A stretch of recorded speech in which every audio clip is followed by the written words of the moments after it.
Metal diaphragms are a special kind of flange seals used in heat exchangers operating at high pressures, high temperatures, or where both of these parameters are at a high level.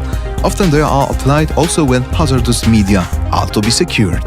The installation usually consists in circumferential welding using a fillet weld or by butt welding to the flange. Main function of metal diaphragms is securing zero leakage class in all the lifetime of equipment. At the same time, the diaphragms fulfill corrosion resistance function, preventing the vessel cover from chemical aggression. Being circumferentially welded, the top part of diaphragms is additionally pressed by the vessel cover, similarly as in the case of a flange and cover joint, and secured by bolts. Special shapes of diaphragms cross-sections may additionally increase the flexibility of the closure.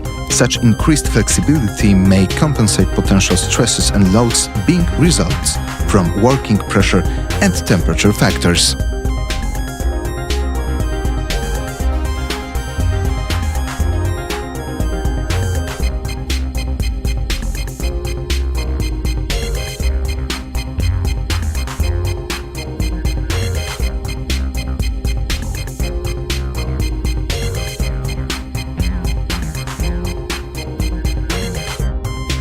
SPETECH may supply metal diaphragms in various configurations, also including fully customized requirements.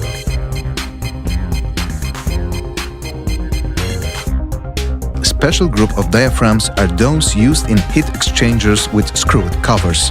The basic element of such sealing system is metal diaphragms closure installed together with auxiliary soft metal gasket formed by system of pressuring and blocking rings.